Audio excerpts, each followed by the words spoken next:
ओं नमः शिवाय मोर स्नेहर छात्र छात्री माने Dipu sir Gyan YouTube channel को स्वागत करुछि।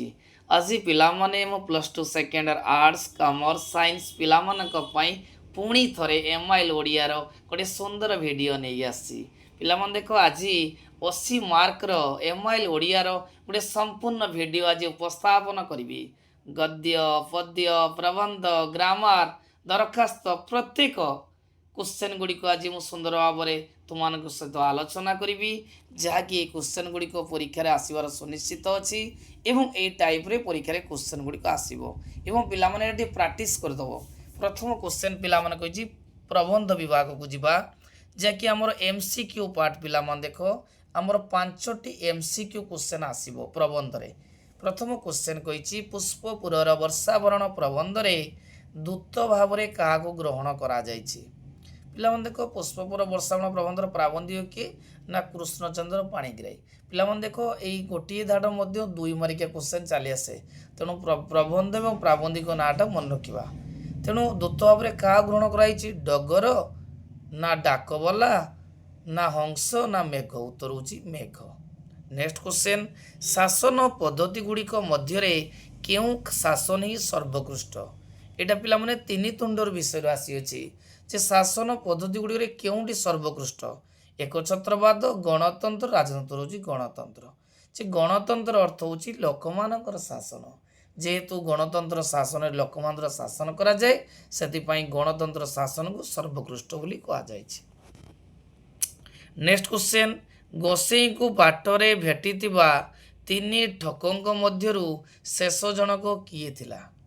एटा पिला माने से 3 तुंडरू आसी प्राबंधिक भुवनेश्वर बेहरा वर्णना करिसेंती जतले जंजमान सरी ब्राह्मण जनक छेलीटीए नहीं जाउतले सेतले 3 जन असामाजिक व्यक्ति राधु अगाधु एवं पाणु छेली की कुकुर बोली सजेई जजम ब्राह्मण को निकट छेलीटू नहीं जाइतले। तेणु क्वेश्चन कही गोसेई को बाटर भेटी 3 ठकों मध्य शेष जन किए थे। पाणु राधु आगर थे लास्ट को आसला किए ना अगाधु। नेक्स्ट क्वेश्चन शिक्षा व्यवस्थार क्यों पद्धति प्रति प्राबंधिकों अंगुली निर्देश करिसंती। पाठ्य कौशला प्रस्तुति परीक्षा पद्धति मूल्यांकन पद्धति। पिला मन देख यही माने स्वाधीन देशर शिक्षा चिंतार प्राबंधिक गोलक बिहारी दल वर्णना करिसंती जे शिक्षा व्यवस्थार परीक्षा पद्धति को सी आंगुली निर्देश कर। उत्तर होची परीक्षा पद्धति। आंचलिक सभार क्यों विषय को सभा उपरे रखा जाइतला। जे आंचलिक सभार क्यों विषय को पिला मन देख आंचलिक सभार क्यों विषय को सभा उपर रखा शिक्षा कृषि वाणिज्य। उत्तर होची कृषि। सभा उपरे थिला कृषि किंतु शेष रे थिला किए शिक्षा। नेक्स्ट क्वेश्चन तापर 2 मार्क रो पिला 2 नंबर रे पड़ियो पिला माने हमर प्रबंधर 1 मार्किया 3टा जाकि हमें गोटे वाक्य रे उत्तर लिखिबा जे वनवासी माने क्यों प्रकार भूमि रे फसल उत्पादन करितांती। क्वेश्चन अछि वनवासी माने क्यों प्रकार भूमि रे फसल उत्पादन करंती। उत्तर होची वनवासी माने टंकील अनुर्वर उच्चवाच भूमि रे फसल उत्पादन करितांती। नेक्स्ट क्वेश्चन गोसेई को आगरे हठात आविर्भाव होइतिबा विराटकाय पुरुषटी किए थिला। जे गोसेई को आगरे हठात आविर्भाव होइतिबा विराटकाय पुरुष किए थिला ना अगाधु थिला।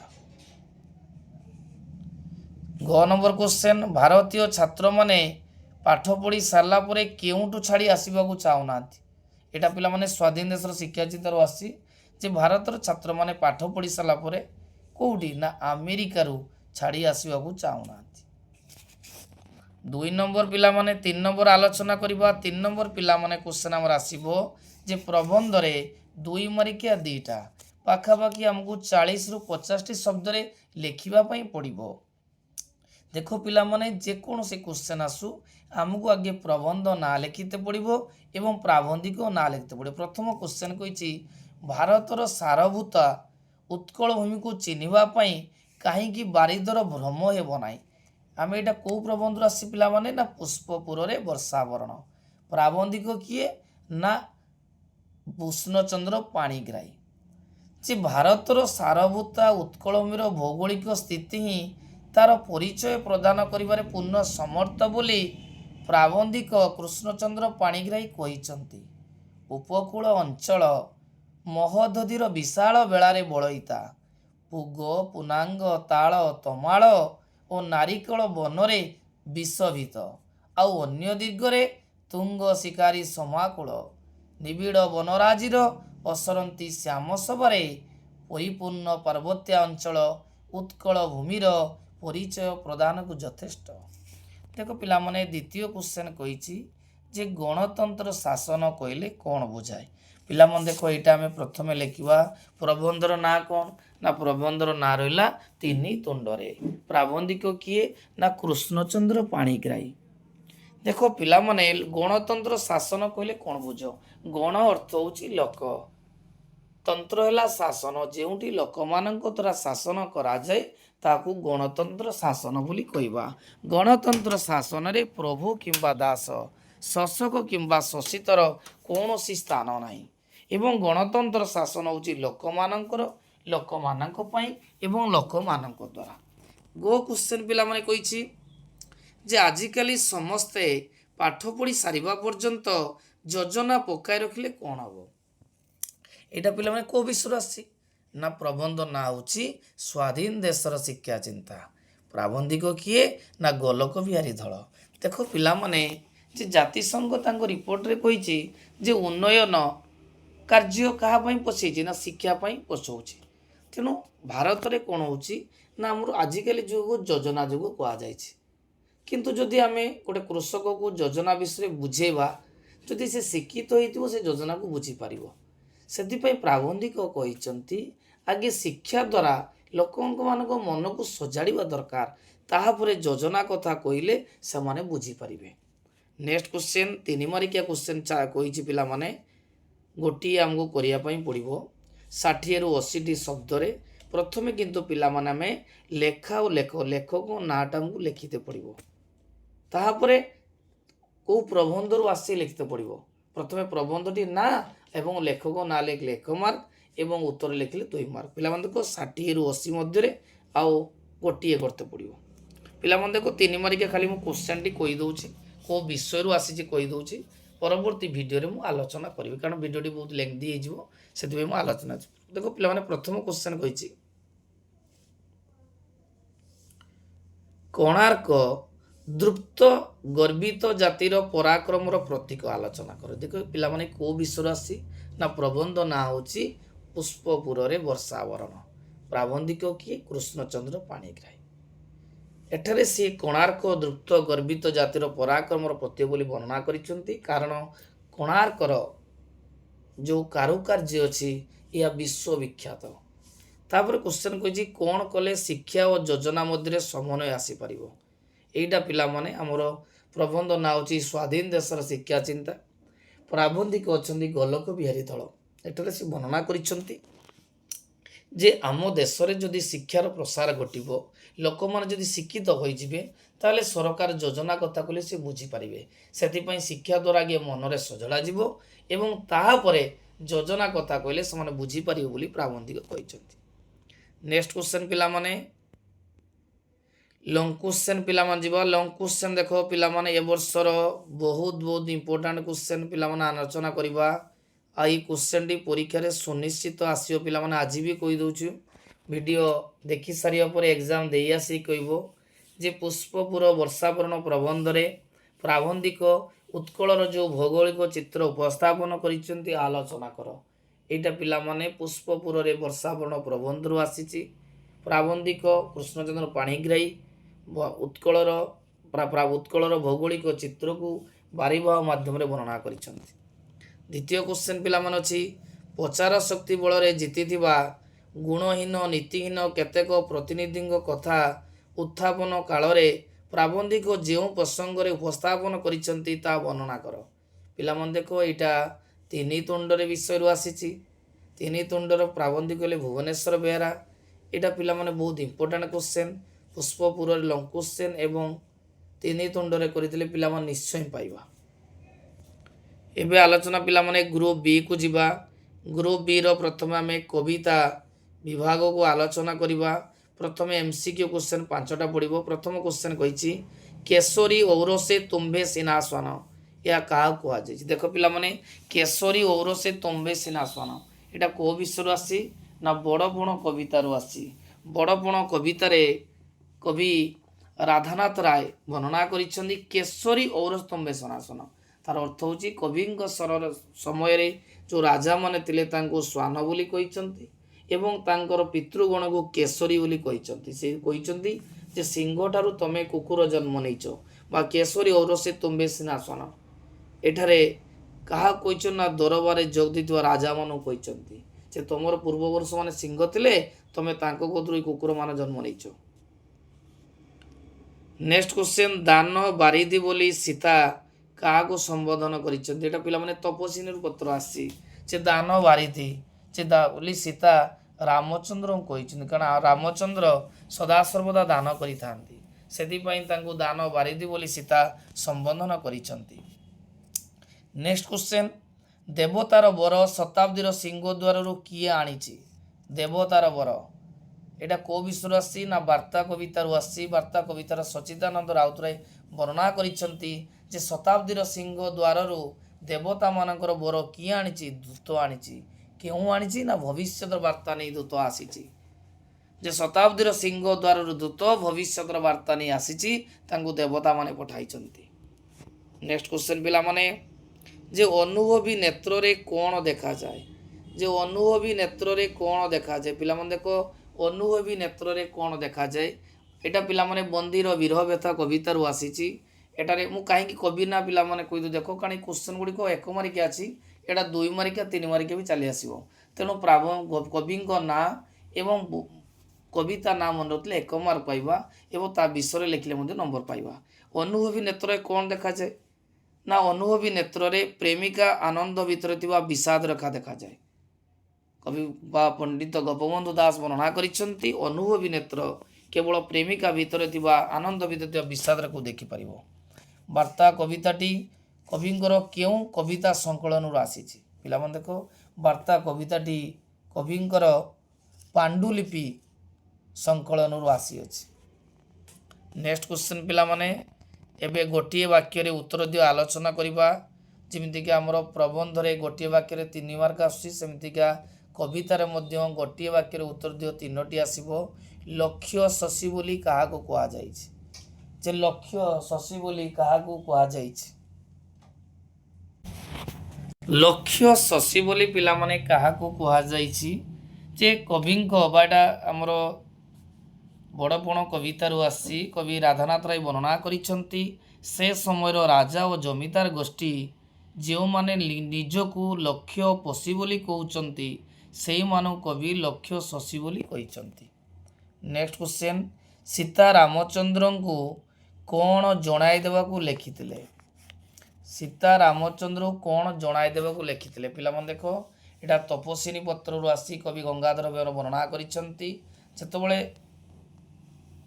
ରାମଚନ୍ଦ୍ର ଅଶ୍ୱମେଧ ଯଜ୍ଞର ଆୟୋଜନ କରିଛନ୍ତି, ସୀତା ସନ୍ଦେହ କରିଛନ୍ତି ଯେ ରାମଚନ୍ଦ୍ର ହୁଏତ ଦ୍ୱିତୀୟ ପତ୍ନୀ ବରଣ କରିଥିବେ, ସେଥିପାଇଁ ରାମଚନ୍ଦ୍ରକୁ ସୀତା ପତ୍ର ଲେଖି ଜଣାଇ ଦେବା ପାଇଁ କହିଛନ୍ତି କେଉଁ ମନ୍ତ୍ର ଆଉ ଜପ ବଳରେ ନବପ୍ରଣୟିନୀ ତମକୁ ପାଇଛନ୍ତି ତାହା ଜଣାଇ ଦେବାକୁ ସୀତା ଲେଖିଥିଲେ। ନେକ୍ସଟ କ୍ୱେଶ୍ଚନ୍, ଯେ ଗୋପବନ୍ଧୁ ବନ୍ଦୀଶାଳାର ଚାବି ନ ଦେବା ପାଇଁ ସିପାହୀଙ୍କୁ କାହିଁକି ଅନୁରୋଧ କରିଥିଲେ? ଯେହେତୁ ଗୋପବନ୍ଧୁ ଦାସ ଯିଏକି ଆମର ବନ୍ଦୀର ବିରହ ବ୍ୟଥାର କବି ଅଛନ୍ତି, ସେ ବର୍ଣ୍ଣନା କରିଛନ୍ତି ଯେ ସନ୍ଧ୍ୟା ସମୟର ଯେଉଁ ପ୍ରାକୃତିକ ସୌନ୍ଦର୍ଯ୍ୟ ଉପଭୋଗ କରୁଛନ୍ତି, ତେଣୁ ଆଉ କିଛି କ୍ଷଣ ସେ ପ୍ରାକୃତିକ ସୌନ୍ଦର୍ଯ୍ୟ ଉପଭୋଗ କରିବା ପାଇଁ ଚାହୁଁଛନ୍ତି, ସେଥିପାଇଁ ସିଏ ବନ୍ଦୀଶାଳାରେ ଚାବି ନ ଦେବା ପାଇଁ ସିପାହୀକୁ ଅନୁରୋଧ କରିଛନ୍ତି। ଏବେ ପିଲାମାନେ 2 ନମ୍ବରିକିଆକୁ ଆଲୋଚନା କରିବା। ଲେଖା ଓ ଲେଖକଙ୍କ ନାମ ଉଲ୍ଲେଖ କରି 40ରୁ 50ଟି ମନ୍ତବ୍ୟ। ଯେଉଁ କବିତାର 2 ମାର୍କିଆ ପଡ଼ିବ 40ରୁ 50। ପ୍ରଥମେ ଆଗେ ଆମେ କବିଙ୍କ ନାଁ ଲେଖିବା ଏବଂ କବିତା ନାଁ ଲେଖିବା 1 ମାର୍କ ଏବଂ ଉତ୍ତର ଲେଖିଲେ ଆଉ 1 ମାର୍କ ମିଳିବ। 2ଟା ପିଲାମାନେ କରତେ ପଡ଼ିବ। ପ୍ରଥମ କ୍ୱେଶ୍ଚନ୍ ହେଉଛି ଦରବାରରେ ରାଜାମାନଙ୍କ ରାଜଧର୍ମ କିପରି ଥିଲା? ପିଲାମାନେ ଦେଖ, ଏଇଟା କେଉଁ କବିତା ଆସିଛି? ନା ବଡ଼ପଣ କବିତାରୁ ଆସିଛି ଏବଂ କବି ରାଧାନାଥ ରାୟ ଅଛନ୍ତି। ଏଠାରେ ସେ ବର୍ଣ୍ଣନା କରିଛନ୍ତି ଯେ ଦରବାର ରାଜାମାନଙ୍କ ରାଜଧର୍ମ ଥିଲା ଯେକୌଣସି ପ୍ରକାରରେ ପ୍ରଜାମାନଙ୍କର ଧନକୁ ବୋହି ଆଣିବା ଏବଂ ନିଜର ଭଣ୍ଡାର କିପରି ପୂର୍ଣ୍ଣ କରିବା ସେଥିପାଇଁ ସେ ସବୁବେଳେ ଚିନ୍ତା କରୁଥିଲେ। ଦ୍ୱିତୀୟ କ୍ୱେଶ୍ଚନ୍ କହିଛି ସୂର୍ଯ୍ୟଙ୍କର ବିଦାୟକାଳୀନ ଦୃଶ୍ୟ କିପରି ଥିଲା? ପିଲାମାନେ ଦେଖ ଏଇଟା ସୂର୍ଯ୍ୟଙ୍କର ବିଦାୟକାଳୀନ ଦୃଶ୍ୟ, ଏଇଟା ହେଉଛି ଆମର କେଉଁ କବିତାରୁ ଆସି ପିଲାମାନେ ନା ବନ୍ଦୀର ବିରହବତାରୁ ଆସି। କବି କିଏ? ଗୋପବନ୍ଧୁ ଦାସ। କ'ଣ ବର୍ଣ୍ଣନା କରିଛନ୍ତି ଯେ ସୂର୍ଯ୍ୟଙ୍କର ବିଦାୟକାଳୀନ ଦୃଶ୍ୟ ଅତ୍ୟନ୍ତ ମନୋମୁଗ୍ଧକର ଥିଲା। କାରଣ ସୂର୍ଯ୍ୟ ଯେତେବେଳେ ବିଦାୟ ନେଉଥିଲେ ସେତେବେଳେ ପୃଥିବୀର କାନରେ କହୁଥିଲେ ଅଚିରେ ଫେରିବି ଧ୍ୱନି ନୁହେଁ କାତର, ମୁଁ ଯାଉଛି ଶୀଘ୍ର ଫେରି ଆସିବି। ସେତେବେଳେ ସୂର୍ଯ୍ୟଙ୍କ ମନରେ ଗୋଟେ ବିଷାଦ ରେଖା ଥିଲା, ଯାହାକି ଗୋପବନ୍ଧୁ ଯେହେତୁ ଗୋଟେ ଅନୁଭବୀ ନେତ୍ର ସେ ଦେଖିପାରିଥିଲେ। ଏବଂ ସୂର୍ଯ୍ୟ ଯେତେବେଳେ ଅସ୍ତ ହେଉଥିଲେ ସେତେବେଳେ ପକ୍ଷୀମାନେ କରୁଣ ଭାବରେ ଦୁଃଖ ପ୍ରକାଶ କରି ବସାକୁ ଫେରୁଥିଲେ। ଏବଂ ସୂର୍ଯ୍ୟ ଅସ୍ତ ହେବା ସମୟରେ ତରୁ ଏବଂ ଗିରିଗଣ ତାଙ୍କର ବିସ୍ତାରିତ ଛାୟା ପ୍ରଦାନ କରୁଥିଲେ। ତାର ଅର୍ଥ ହେଉଛି ସେମାନେ ସୂର୍ଯ୍ୟଙ୍କୁ ପ୍ରଣାମ କରୁଥିଲେ। ନେକ୍ସଟ କ୍ୱେଶ୍ଚନ୍, କବି ଶୋଷିତ ମଣିଷକୁ କାହାର କୈଫତ ମାଗିବାକୁ କହିଛନ୍ତି? ପିଲାମାନେ ଦେଖ କବି ଶୋଷିତ ମଣିଷକୁ କାହାର କୈଫତ ମାଗୁଛି? ଏଇଟା ହେଉଛି ବାର୍ତ୍ତା କବିତାର କବି ପିଲାମାନେ ଆସିଛି। ଏଠାରେ ବାର୍ତ୍ତା କବିତାର କବି କିଏ ନା ସଚ୍ଚିଦାନନ୍ଦ ରାଉତରାୟ। ଏଠାରେ ମାନବ ପୁତ୍ରକୁ କହିଛନ୍ତି ଯେ ତୁମେ ଦଗ୍ଧ ଭସ୍ମ ହୋଇଯାଅ ଏବଂ ଦଗ୍ଧ ଭସ୍ମ ହୋଇ ଶ୍ରେଣୀ ଚେତନା ରୂପକ କବି ଶୋଷିତ ମଣିଷକୁ କାହାର କୈଫତ ମାଗିବାକୁ କହିଛନ୍ତି? ଏଠାରେ ମାନବ ପୁତ୍ର ମାନଙ୍କୁ କହିଛନ୍ତି ତମର ପୂର୍ବପୁରୁଷ ମାନଙ୍କୁ ଯେଉଁମାନେ ଲୌହ କାରାଗାର ରଖିଥିଲେ, କ'ଣ ପାଇଁ ଏତେ ଦିନ ଧରି ଲୌହ କାରାଗାର ଥିଲା ତା ବିଷୟରେ ପଚାରିବାର ସମୟ ଆସିଯାଇଛି ଏବଂ ତମର ନ୍ୟାର୍ଯ୍ୟ ଅଧିକାରଙ୍କୁ ତମକୁ ଜର୍ଜ ଛଡ଼େଇ ଆଣିବା ପାଇଁ କବି କହିଛନ୍ତି। ନେକ୍ସଟ କ୍ୱେଶ୍ଚନ୍ 9 ନମ୍ବର କ୍ୱେଶ୍ଚନ୍ ପିଲାମାନେ ଦେଖ ବର୍ତ୍ତମାନ ଆମେ ସାହିତ୍ୟର 1 ମାରିକା ପଦ୍ୟର ଆଲୋଚନା କଲେ, 2 ମାରିକା ଆଲୋଚନା କଲେ, 3 ମାରିକା କରିବା। ପିଲାମାନେ ଦେଖ 3 ମାରିକା ମୁଁ କୋଟେ କରିବା ପାଇଁ ପଡ଼ିବ ଯେ 60ରୁ 80 ଶବ୍ଦ ମଧ୍ୟରେ 3 ମାର୍କ ଗୋଟେ କରିବା। ପ୍ରଥମେ ପିଲାମାନେ ଆମେ ମାନେ ପ୍ରବନ୍ଧ ନାଁ କବିତାଟି ନାଁ ଲେଖିବା ଏବଂ କବିଙ୍କ ନାଁ ଲେଖିବା, ତାପରେ ଲେଖିବା। କହିଛି ଶତାବ୍ଦୀର ସିଂହଦ୍ୱାର କିଏ ବାର୍ତ୍ତା ନେଇ ଆସିଛି? ପିଲାମାନେ ଏଇଟା ବାର୍ତ୍ତା କବିତାରୁ ଆସିଛି। ବାର୍ତ୍ତା କବିତାର କବି ସଚ୍ଚିଦାନନ୍ଦ ରାଉତରାୟ ବର୍ଣ୍ଣନା କରିଛନ୍ତି ଯେ ଶତାବ୍ଦୀର ସିଂହଦ୍ୱାର ଦୂତ ଭବିଷ୍ୟତର ବାର୍ତ୍ତା ନେଇ ଆସିଛି। ଦୂତ କିଏ ପଠେଇଛନ୍ତି? ଦେବତାମାନେ ପଠେଇଛନ୍ତି। ଏବଂ ଲୋକମାନେ ଯେଉଁମାନେ ନିଷ୍ପେଷିତ ଅବହେଳିତ ଅତ୍ୟାଚାରିତ ହୋଇଛନ୍ତି ସେମାନଙ୍କର ବଞ୍ଚିବାର ଯେଉଁ ସ୍ୱପ୍ନ ରାହା ନେଇ ଦୂତ ଆଣିଛି, ସମ୍ବାଦ ନେଇକି ଆସିଛି। ଏବଂ ଏଠି କବି ବର୍ଣ୍ଣନା କରିଛନ୍ତି ଯେ ବର୍ତ୍ତମାନ ଯେଉଁ ମାନବ ପୁତ୍ରମାନଙ୍କ ଅଛନ୍ତି ସେମାନେ ତାଙ୍କର ଯେଉଁ ଅଧିକାର ଅଛି ତାକୁ କିପରି ଭାବରେ ସେମାନେ ହାସଲ କରିପାରିବେ ସେଥିପାଇଁ ଗୁରୁତ୍ୱ ଦେଇଛନ୍ତି। ନେକ୍ସଟ, ନିଜର ପୁତ୍ରମାନଙ୍କର କେଉଁ ଅସହାୟତା ବିଷୟରେ ସୀତା ପତ୍ର ମାଧ୍ୟମରେ ସ୍ୱାମୀକୁ ଲେଖିଥିଲେ? ପିଲାମାନେ ଦେଖ ଏଇଟା ତପସ୍ୱିନୀର ପତ୍ର କବିତାରୁ ଆସିଛି। ସ୍ୱଭାବ କବି ଗଙ୍ଗାଧର ମେହେର ବର୍ଣ୍ଣନା କରିଛନ୍ତି ଯେ ସୀତା ପତ୍ରରେ ଲେଖିଛନ୍ତି ଯେ ତାଙ୍କର ଶିଶୁପୁତ୍ର ଦେ ଅତ୍ୟନ୍ତ ଅବୋଧ, ସେମାନେ ପିଲାଦିନୁ ପିତୃକଳା ଆହରଣ କରିନାହାନ୍ତି। ବାଲ୍ମୀକିଙ୍କ ଠାରୁ ରାମାୟଣ ଗାନ ଶୁଣି ରାମଚନ୍ଦ୍ରଙ୍କର ପଦଭଙ୍ଗ ଦର୍ଶନ କରିବା ପାଇଁ ସେମାନେ ଆକର୍ଷିତ ହେଉଛନ୍ତି। ଏବେ ପିଲାମାନେ ଲଙ୍ଗ କ୍ୱେଶ୍ଚନକୁ ଯିବା। ବହୁତ ଇମ୍ପୋର୍ଟାଣ୍ଟ କ୍ୱେଶ୍ଚନ ପିଲାମାନେ। ଆଜି ଯେଉଁ କ୍ୱେଶ୍ଚନଟି ଆଲୋଚନା କରୁଛି ଏଇଟା ପରୀକ୍ଷା ପାଇଁ ନିଶ୍ଚୟ ଉପଯୋଗୀ ସାବ୍ୟସ୍ତ ହେବ, କାରଣ ଏଇ ମାନେ କ୍ୱେଶ୍ଚନ ଗୁଡ଼ିକ ଭିତରେ ଆମର ଗଦ୍ୟର ମଧ୍ୟ ସିଲେକ୍ଟିଭ ଲଙ୍ଗ କ୍ୱେଶ୍ଚନ ରହିଛି ଯାହାକି ପରୀକ୍ଷାରେ ଆସିବ ଏବଂ ପଦ୍ୟର ମଧ୍ୟ ଯେଉଁ କ୍ୱେଶ୍ଚନ ଗୁଡ଼ିକ ଅଛି ନିଶ୍ଚୟ ପିଲାମାନେ ପରୀକ୍ଷାରେ ଆସିବ। ଏବଂ ପରୀକ୍ଷା ପରେ ପିଲାମାନେ ନିଶ୍ଚୟ ମୋତେ ଭିଡ଼ିଓରେ କମେଣ୍ଟ କରି ଜଣାଇବ ଯେ କ୍ୱେଶ୍ଚନ ଗୁଡ଼ିକ ଆସିଛି କି ନାହିଁ। ଏବେ ଦେଖ ପିଲାମାନେ ଆମେ ସାହିତ୍ୟର ଲଙ୍ଗ କ୍ୱେଶ୍ଚନକୁ ଆଲୋଚନା କରିବା। ଦେଖ ପିଲାମାନେ ପ୍ରଥମ କ୍ୱେଶ୍ଚନ ସେ ଦେଇଛି ଲଙ୍ଗ କ୍ୱେଶ୍ଚନ ଗୋଟିଏ କରିବା, ମଣିଷ କିପରି ଉଚ୍ଚ ହୋଇ ଉଚ୍ଚତର ଗତି ଲାଭ କରିପାରିବ? ଯେ ମଣିଷ କିପରି ଉଚ୍ଚ ହୋଇ ଉଚ୍ଚତର ଗତି ଲାଭ କରିପାରିବ ପଠିତ ବଡ଼ପଣ କବିତା ଅବଲମ୍ବନରେ ଆଲୋଚନା କର। ପିଲାମାନେ ଦେଖ ଏଟା ବଡ଼ପଣ କବିତାରୁ ଆସି ସୁନିଶ୍ଚିତ ଏଟା ପଡ଼ିବ। ଦ୍ୱିତୀୟ କ୍ୱେଶ୍ଚନ, ବିଶ୍ୱ ପ୍ରକୃତି ଠାରେ ମାନବୀୟ ପ୍ରକୃତିର ସଂଯୋଗ କିପରି ଘଟିଛି? ବିଶ୍ୱ ପ୍ରକୃତି ଠାରେ ମାନବୀୟ ପ୍ରକୃତିର ସଂଯୋଗ କିପରି ଘଟିଛି? ପଠିତ କବିତା ବନ୍ଦୀର ବିରହ ବ୍ୟଥା ଅନୁସରଣରେ ଆଲୋଚନା କର। ପିଲାମାନେ ଦେଖ ଏଟା ବନ୍ଦୀର ବିରହ ବ୍ୟଥାରୁ ଆସିଛି। ଏଟା ଗୋପବନ୍ଧୁ ଦାସ ବର୍ଣ୍ଣନା କରିଛନ୍ତି। ଦେଖ ପିଲାମାନେ ଏଇ ଦୁଇଟାରୁ ପରୀକ୍ଷା ନିଶ୍ଚୟ ଗୋଟିଏ ଲଙ୍ଗ କ୍ୱେଶ୍ଚନ ଆସିବ, ଏଟା 100% ଗ୍ୟାରେଣ୍ଟି। ଏବେ ପିଲାମାନେ ଆମେ ଗ୍ରୁପ ସି କୁ ଯିବା, ଗଳ୍ପ ବିଭାଗକୁ ଯିବା। ଗଳ୍ପ ବିଭାଗରେ ପ୍ରଥମେ ପିଲାମାନେ 1 ମାରିକିଆ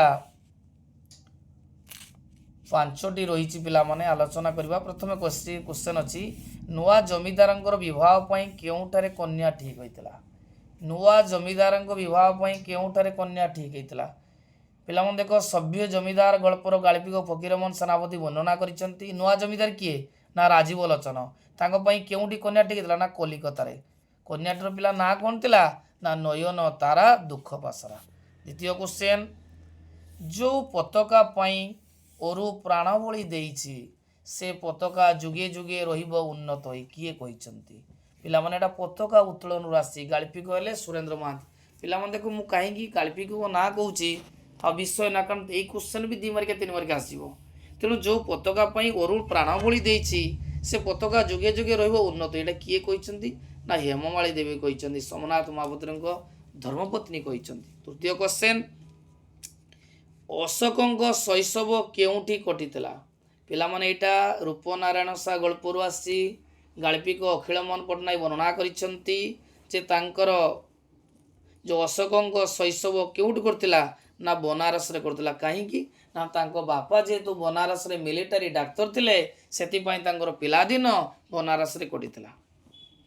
ହଂସମାନେ ବିଶ୍ୱାସଘାତକ ବୋଲି କିଏ କହିଛି? ପିଲାମାନେ ଦେଖ, ଏଇଟା ଆକାଶ କଇଁଛ ଗଳ୍ପରୁ ଆସିଛି। ଗାଳ୍ପିକ ମନୋଜ ଦାସ ବର୍ଣ୍ଣନା କରିଛନ୍ତି ଯେ ହଂସମାନେ ବିଶ୍ୱାସଘାତକ ବୋଲି ବକ କହିଛି। ନେକ୍ସଟ କ୍ୱେଶ୍ଚନ୍, ତାଙ୍କ ରାଜ୍ୟରେ ମହିଷୀ ଆକାରର ବିହଙ୍ଗରୁ କେତୋଟି ନେଇ ଆସିବାକୁ ରାଜା ବିଦେଶୀ ରାଜଦୂତଙ୍କୁ ନିର୍ଦ୍ଦେଶ ଦେଇଥିଲେ? ଏଟା ଉତ୍ତର ହେଉଛି ପିଲାମାନେ ହଳେ। ଏବେ ପିଲାମାନେ ଆଲୋଚନା କରିବା 1 ମାର୍କିଆ କ୍ୱେଶ୍ଚନ୍। ଯେମିତିକି ଆମର ପ୍ରବନ୍ଧର 1 ମାର୍କିଆ ଅଛି 3ଟି, କବିତାରେ ଅଛି 3ଟି, ସେମିତି ଗଳ୍ପର ମଧ୍ୟ 3ଟି କ୍ୱେଶ୍ଚନ୍ ଅଛି। ପ୍ରଥମ କ୍ୱେଶ୍ଚନ୍, ବଳବାବୁ ମହାଜନ ଗଦି ସାଙ୍ଗରେ କାହାର କାରବାର ଥିଲା? ପିଲାମାନେ ମନୋତାଅ ଯେ ବଳବାବୁ ମହାଜନ ଗଦି ସାଙ୍ଗରେ ବଡ଼ ବଡ଼ ଇଂରାଜୀ ସୌଦାଗର ହାଉସ୍ ମାନଙ୍କର କାରବାର ଥିଲା। ଦ୍ୱିତୀୟ କ୍ୱେଶ୍ଚନ୍, ଶୋଭାଯାତ୍ରାରେ ଆସୁଥିବା ଜନତା କିପରି ଭୀଷଣ ଓ ଭୟଙ୍କର ହୋଇ ଉଠୁଥିଲେ? ଏଇଟା ପିଲାମାନେ ପତାକା ଉତ୍ତୋଳନରୁ ଆସିଛି ଯେ ଶୋଭାଯାତ୍ରାରେ ଆସୁଥିବା ଜନତା ଝଞ୍ଜାକ୍ରାନ୍ତ ସମୁଦ୍ର ପରି ଭୀଷଣ ଓ ଭୟଙ୍କର ହୋଇ ଉଠିଥିଲା। ଲାଷ୍ଟ କ୍ୱେଶ୍ଚନ୍, କେଉଁମାନଙ୍କ ମଧ୍ୟରେ ତର୍କସଭା ହେବାର କମ୍ଭଗ୍ରୀବ ଦେଖିପାରୁଥିଲା? ପିଲାମାନେ ଦେଖ, ଯେଉଁ କମ୍ଭଗ୍ରୀବ ଯେଉଁ କଇଁଛଟି ଥିଲା ପୁଷ୍କରଣୀରେ ସରୋବରରେ, ସିଏ ନର ଓ ବାନର ମାନଙ୍କ ମଧ୍ୟରେ ହେଉଥିବା ତର୍କସଭାକୁ ଦେଖିପାରୁଥିଲା। ଏବେ ପିଲାମାନେ ଆମେ 2 ମାର୍କିଆ ଆଲୋଚନା କରିବା। 2 ମାର୍କିଆ କ୍ୱେଶ୍ଚନ୍ ପିଲାମାନେ ମନୋତାଅ 40 ରୁ 50ଟି ଶବ୍ଦ ଲେଖିବା। ପ୍ରଥମେ ଗଳ୍ପ ନାଁ ଲେଖିବା, ତାପରେ ଗାଳ୍ପିକଙ୍କ ନାଁ ଲେଖିଲେ 1 ମାର୍କ, ଉତ୍ତର ଲେଖିଲେ 1 ମାର୍କ। ଆମକୁ 2ଟି କରିବା ପାଇଁ ପଡ଼ିବ। ପ୍ରଥମ କ୍ୱେଶ୍ଚନ୍ କହିଛି, କପାଳିଆ ଲୋକଙ୍କୁ କ'ଣ ମିଳିଥାଏ? ପିଲାମାନେ ଏଇଟା ଦେଖ, ସଭ୍ୟ ଜମିଦାର ଗଳ୍ପରୁ ଆସିଛି। ଗାଳ୍ପିକ ଫକୀରମୋହନ ସେନାପତି ବର୍ଣ୍ଣନା କରିଛନ୍ତି କପାଳିଆ ଲୋକଙ୍କୁ ଆକୁବରୀ ମୋହର ମିଳିଥାଏ, ଏବଂ ଯଦି ଆକୁବରୀ ମୋହର ଚାଲିଯିବ ତାହେଲେ ଲକ୍ଷ୍ମୀ ଚାଲିଯିବ ବୋଲି କୁହାଯାଇଛି। ନେକ୍ସଟ କ୍ୱେଶ୍ଚନ୍, ହେମମାଳୀ ଦର୍ପର ସହିତ କ'ଣ କହିଥିଲେ? ପିଲାମାନେ ଦେଖ, ହେମାମାଳୀ ଦର୍ପରେ କ'ଣ ଥିଲେ? ଏଇଟା ହେଉଛି ପତାକା ଉତ୍ତୋଳନରୁ ଆସିଛି। ପିଲାମାନେ ଏହି ପତାକା ଉତ୍ତୋଳନ ଗାଳ୍ପିକ କିଏ? ସୁରେନ୍ଦ୍ର ମହାନ୍ତି ବର୍ଣ୍ଣନା କରିଛନ୍ତି ଯେ ହେମମାଳୀ ନିଜ ଘରର ଦୋତାଲା ବାରଣ୍ଡାରେ ତିରଙ୍ଗା ପତାକା ଉଡ଼ାଇ ଦୀପ ଜାଳି ଶଙ୍ଖ ଧ୍ୱନି କରୁଥିବା ବେଳେ ସୋମନାଥ ବାବୁ ତାଙ୍କ ହାତରୁ ଶଙ୍ଖ ଛଡ଼ାଇ ନେଲେ, ତିରଙ୍ଗା କାଢ଼ି ବାହାର କରିଦେଲେ। ତେଣୁ ହେମମାଳୀ ଦର୍ପିତା କଣ୍ଠରେ କହିଥିଲେ, ଯେଉଁ ପତାକା ପାଇଁ ଅରୁ ପ୍ରାଣ ବଳି ଦେଇଛି ସେ ପତାକା ଯୁଗେ ଯୁଗେ ଉନ୍ନତ ହୋଇ ରହିବ। ନେକ୍ସଟ କ୍ୱେଶ୍ଚନ୍ ପିଲାମାନେ, ଦିଗନ୍ତ ପ୍ରତି ଦୃଷ୍ଟିପାତ କରି କମ୍ଭଗ୍ରୀବ କ'ଣ ଭାବୁଥିଲା? ଦେଖ ପିଲାମାନେ, ଏଇଟା ହେଉଛି ଆକାଶ କଇଁଛ ଗଳ୍ପରୁ ଆସିଛି। ଗାଳ୍ପିକ ମନୋଜ ଦାସ ବର୍ଣ୍ଣନା କରିଛନ୍ତି ଯେ କଛପଟି ଯେତେବେଳେ ଆକାଶରେ ଉଡ଼ୁଥିଲା ବିସ୍ମୟ ପୁଲକରେ ଚତୁର୍ଦିଗ ନିରୀକ୍ଷଣ କରୁଥିଲା ଏବଂ ତା ମନେ ବହୁତ ଖୁସି ହେଉଥିଲା ଏବଂ ସେ ଭାବୁଥିଲା ଇତିହାସରେ ମୁଁ ପ୍ରଥମ କଛପ ଯିଏକି ଆକାଶରେ ଉଡ଼ୁଛି। ଏବେ ପିଲାମାନେ 3 ମାର୍କିଆ ଆଲୋଚନା କରିବା। ଦେଖ ପିଲାମାନେ 3 ମାର୍କିଆ ଆମକୁ ଗୋଟିଏ କରିବା ପାଇଁ ପଡ଼ିବ। 60 ରୁ 80 ଶବ୍ଦ ଲେଖିତେ ପଡ଼ିବ ଆଉ ଗୋଟିଏ କ୍ୱେଶ୍ଚନ୍। ପ୍ରଥମେ ଆମେ ଗଳ୍ପର ନାଁ ଲେଖିବା ଏବଂ ଗାଳ୍ପିକଙ୍କ ନାଁ ଲେଖିଲେ 1 ମାର୍କ ଏବଂ ତା ବିଷୟ ଲେଖିଲେ 1 ମାର୍କ। ଡାଳମଣ୍ଡିକୁ ଏକ ହସ୍ତଶ୍ରୀ ସଭ୍ୟତାର ଡଷ୍ଟବିନ୍ ବୋଲି କାହିଁ କୁହାଯାଇଛି? ବନାରସରେ କାହିଁକି ସନ୍ଧ୍ୟା ହୁଏ ନା ବୋଲି କୁହାଯାଇଛି? ପିଲାମାନେ ଦେଖ, ଏଇଟା କେଉଁ ବିଷୟରୁ ଆସିଛି? ନା ରୂପନାରାୟଣ ସାହା। ଗାଳ୍ପିକ କିଏ? ଅଖିଳମୋହନ ପଟ୍ଟନାୟକ। କ'ଣ ବର୍ଣ୍ଣନା କରିଛନ୍ତି? ଯେ ଡାଳମୁଣ୍ଡି ଏକ ହତଶେଷର ଡଷ୍ଟବିନ୍। କାହିଁକି? ନା ସେଇଠି କେବେ ରାତି ସରେନି, କାରଣ ସେଠି ବାରବଧୂମାନେ ଥାଆନ୍ତି ଏବଂ ବାରଙ୍ଗାନାମାନେ ସେଠି ପିରତିର ଅଭିନୟ କରନ୍ତି। ଫଳରେ ସେଠି ରସିକ ନାଗରମାନେ ସବୁବେଳେ ଯାଆନ୍ତି। ସେଥିପାଇଁ ସେଠି ସନ୍ଧ୍ୟା ହୁଏନି ବୋଲି ଗାଳ୍ପିକ କହିଛନ୍ତି। ଗୋପାଳ ପ୍ରତି ବଳରାମଙ୍କ ଶ୍ରଦ୍ଧା ସମ୍ପର୍କରେ କ'ଣ କୁହାଯାଇଛି? ଯେ ଗୋପାଳ ଯେହେତୁ ଗାଁରେ ଥିଲା, ବାପା ମା ଛେଉଣ୍ଡ ଥିଲା, ତାକୁ କେହି ଜାଣିନଥିଲେ ଏବଂ କଲିକତାକୁ ଦୟାକରି ନେଇଥିଲେ ବଳବାବୁ, ତାକୁ ପାଖରେ ରଖିଥିଲେ, ଖାଇତେ ଦେଇଥିଲେ ଏବଂ ତାର ଦେଖାଶୁଣା କରିଥିଲେ ଏବଂ ବଡ଼ ହୋଇସାରିଲା ପରେ ତାକୁ ମଧ୍ୟ ବେପାରରେ ଅଂଶୀଦାର କଲେ, ତାକୁ ଗାଁର ଗୋଟେ ଜମିଦାର କରିଥିଲେ। ସେଥିପାଇଁ ବଳବାବୁଙ୍କ ପ୍ରତି ଗୋପାଳର ବହୁତ ଶ୍ରଦ୍ଧା ଥିଲା। ଏଇଟା ପିଲାମାନେ କେଉଁ ଗଳ୍ପରୁ ଆସିଛି? ସଭ୍ୟ ଜମିଦାର ଗଳ୍ପରୁ ଆସିଛି। ଗାଳ୍ପିକ କିଏ? ନା ଫକୀରମୋହନ ସେନାପତି ବର୍ଣ୍ଣନା କରିଛନ୍ତି। ଏବେ ପିଲାମାନେ ଆମେ ଆଲୋଚନା କରିବା ଗ୍ରୁପ୍ ଡିର ମୂଲ୍ୟବୋଧ ଭିତ୍ତିକ ଶିକ୍ଷା, ଯେଉଁଟାକି ଆମର 3ଟି ବିଷୟ ପିଲାମାନେ ରହିଛି। ଗୁରୁ ଶିଷ୍ୟ, ତୀର୍ଥଯାତ୍ରା ଆଉ ଭାରତ ଭାବନା। ତା ଭିତରୁ 5ଟି ସର୍ଟ କ୍ୱେଶ୍ଚନ୍ ପିଲାମାନେ ଆସିବ।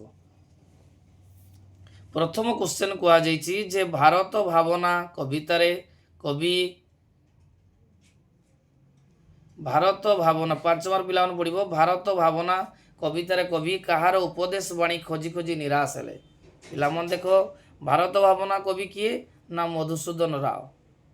ସିଏ ଏଠି ବର୍ଣ୍ଣନା କରିଛନ୍ତି ଯେ ଜ୍ଞାନୀ କବିଙ୍କ ଉପଦେଶ ବାଣୀ ଖୋଜି ଖୋଜି କବି ନିରାଶ ହେଲେ। ଯେ ଜ୍ଞାନୀ କବିଙ୍କ ଉପଦେଶ ବାଣୀ ଖୋଜି ଖୋଜି କବି ନିରାଶ ହେଲେ। ଦ୍ୱିତୀୟ କ୍ୱେଶ୍ଚନ୍, ଭାରତ ଭାବନା କବିତାରେ କବି କେତେବେଳେ ସଂସାର ଦୁଃଖ ଭୁଲି ଯାଆନ୍ତି? ନା ପ୍ରଭୁଙ୍କ ଦିବ୍ୟ ସୁଧାର ସ୍ୱାଦ ଆସ୍ୱାଦନ କରି କବି ସଂସାର ଦୁଃଖ ଭୁଲି ଯାଆନ୍ତି। ଆଦି ମହାକବି ରାମାୟଣରେ କ'ଣ ଗାନ କରିଥିଲେ? ଆଦି ମହାକବି ରାମାୟଣରେ କ'ଣ ଗାନ କରିଥିଲେ? ଆଦି ମହାକବି କିଏ? ନା ବାଲ୍ମୀକି। ବାଲ୍ମୀକି ରାମାୟଣରେ ବୀରତ୍ୱ ସତୀତ୍ୱର ଅତୁଲ୍ୟ ଗୀତ ଅମୃତ କଣ୍ଠରେ ଗାନ କରିଥିଲେ। ଦିବ୍ୟ ତେଜମୟୀ ଋଷିକନ୍ୟା ଋଷିପତ୍ନୀ କେଉଁ ରୂପରେ ଋଷି ଗୃହରେ ଅବତୀର୍ଣ୍ଣ ହୋଇଥିଲେ? ଦେଖ ପିଲାମାନେ, ବହୁତ ଇମ୍ପୋର୍ଟାଣ୍ଟ କ୍ୱେଶ୍ଚନ୍। ଯେ ଦିବ୍ୟ ତେଜମୟୀ ଋଷିକନ୍ୟା ଋଷିପତ୍ନୀ ଦୟା ରୂପରେ ଋଷି ଗୃହରେ ଅବତୀର୍ଣ୍ଣ ହୋଇଥିଲେ। ଲାଷ୍ଟ କ୍ୱେଶ୍ଚନ୍, କାହାକୁ ଆମେ ଗୁରୁ ଭାବେ ବିବେଚନା କରିବା? ଯିଏ ଆମଠାରୁ ଅଧିକ ଜାଣନ୍ତି ବା ଯିଏ ଆମଠାରୁ ଅଧିକ ଜ୍ଞାନୀ, ଆମେ ତାକୁ ଗୁରୁ ଭାବେ ବିବେଚନା କରିବା। ନେକ୍ସଟ କ୍ୱେଶ୍ଚନ୍ ପିଲାମାନେ ଦେଖ, ସର୍ଜନାତ୍ମକ ରୂଢ଼ି ଅଛି ଆଉ ସିଲେକ୍ଟିଭ ରୂଢ଼ି ଅଛି ଆମର 4 ମାର୍କିଆ ଗୋଟେ ପଡ଼ିବ। ଘର ଦିଅ ନ ପୂଜି ପରି ଦିଅ ପୂଜିବା, ଘର ଦିଅ ନ ପୂଜି ପର ଦିଅ ପୂଜିବା, ଚାଲି ନ ଜାଣି ବାଟର ଦୋଷ, ବିଦ୍ୟା ଅଟେ ମହାଧନ।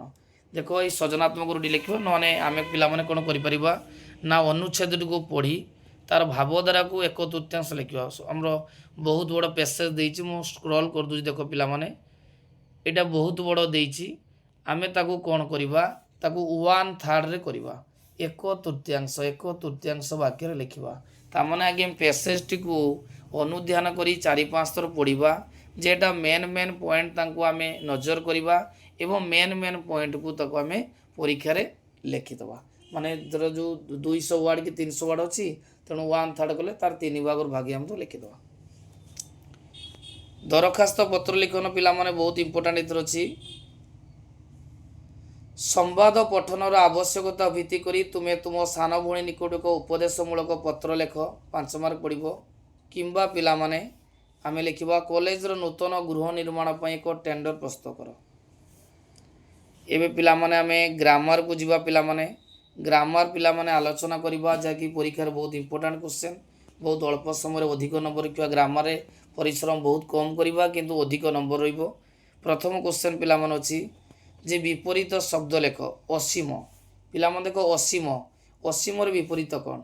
ସସୀମ, ଅସମ, ସମାନ। ଉତ୍ତର ହେଉଛି ସସୀମ। ଦ୍ୱିତୀୟ କ୍ୱେଶ୍ଚନ୍, ଇହର ଅର୍ଥ କ'ଣ? ଇହ ମାନେ ପର ନା ପାରା ନା ନାଁ? ମନେରଖ, ଇହର ଅର୍ଥ ହେଉଛି କ'ଣ? ନା ପର। ଶୁଦ୍ଧ ଶବ୍ଦଟିକୁ ବାଛ। ଯେଉଁ ଆଗାମୀ କଲ୍ୟ ଲେଖା ହେଇଛି, ଆର ବନାନଟା ଠିକ୍ ହେଉଛି କେଉଁଟା ପିଲାମାନେ? ନା ଡି ଅପସନ୍, ଆଗାମୀ କଲ୍ୟ। सौजन्या सौजन्या को पिला देखो बनान आमको चार्टा देती सब उत्तर गुड़िक आमको ठीक जना पड़ुची किंतु उत्तर हम सौजन्य कौटा सी ऑप्शन सौजन्य ठीक हम। देखो रूढ़ी को आम जा तीन टा रूढ़ी पिला परीक्षा पड़ो करने पड़ो जपामाली जपामाली जपामालीर अर्थ कौन ऑप्शन हो अति सुंदर निर्बोध वृथा स्वप्न अति प्रिय जपामालीर अर्थ हूँ कौन अति प्रिय पिला माने। नेक्स्ट क्वेश्चन रावण निकट रे सीता आकुल प्रार्थना डैश रे परिणत होला जे रावण निकट रे सीता आकुल प्रार्थना डैश रे परिणत होला रूढ़ीटा कोड़ा लगे अरण्य रंदन आकाश कुसुम कपाल लिखन अरण्य रंदन पिला मन रखता अरण्य रंदन जोटा कहते वृथा प्रार्थना। नेक्स्ट क्वेश्चन पिला आलोचना करवा पिला माने ताने जो आकुल प्रार्थना उत्तर होची अरण्य रंदन। एबे देखो पिला मन अछि तुलनात्मक रूढ़ी को आमे बाछिबा बण बिछुआती आखि रखिबा कपाल फाटिबा जकपुरी लागिबा तुलनात्मक रूढ़ीटी पिला माने कोउटा हमर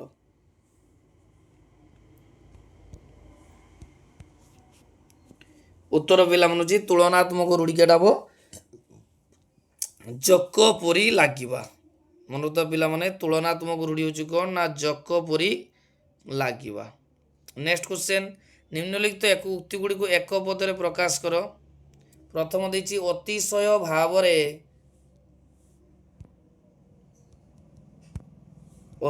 भावरे दीप्त हवा देखो पिला माने आलोचना करबा अतिशय भावरे दीप्त हेबा कौन हम ना देदीप्यमान दीप्तिमत दीप्तिवंत ना ददुप्यमान उत्तर होची देवीप्यमान। द्वितीय क्वेश्चन जो स्त्रीर प्रसव काल निकटवर्ती जो स्त्रीर प्रसव काल निकटवर्ती ताको आमे कौन कहबा ना आसन्न प्रसवा। नेक्स्ट क्वेश्चन पिला माने प्रथम शब्दर अर्थ अनुसार द्वितीय शब्दर अर्थ लिखिबा द्यूत मान है कौन है पिला माने पोषाकल जे दूत मान है पोषाकल किंतु दूत माने कौन ना दूत मान हूँ चर शीत माने तंतेश शीत माने धला तालबेश शीत मान हूँ थंडा। देखो पिला माने वर्तमान मु आज 80 मार्कर गोटे सुंदर वीडियो तुम आगे उपस्थापन कली जो वीडियो माध्यम रे तुम पिला माने क्वेश्चन पैटर्न भी जानी पारलो एवं अभिकल ये क्वेश्चन गुड़िक परीक्षा यही टाइप आसब एवं मु जो क्वेश्चन गुड़िक कहली बहुत क्वेश्चन इंपोर्टाट अच्छी ताकू पिला माने निश्चय टी प्रैक्टिस करदब निश्चय तुम परीक्षा उपयोगी साब्यस्त हो। पिला माने आज पाखु प्रत्येक दिन एग्जाम 18 तारीख पर्यंत एवं 20 तारीख पर्यंत मु प्रत्येक दिन 80 मार्कर गोटे गोटे वीडियो नहीं आसबि जहाद्वारा कि तुमको विभिन्न सेट गुड़िक आलोचना करी एवं तुमको प्रैक्टिस करदेवी एवं निश्चय तुम परीक्षा किपरि अधिक नंबर रखिबो सेतिपय मु प्रयास जारी रखिबि। जदि पिला माने वीडियोटी भल लागिथाय निहाती लाइक करिवो चैनल को सब्सक्राइब करिवो एवं सांग मान निश्चय शेयर करिवो।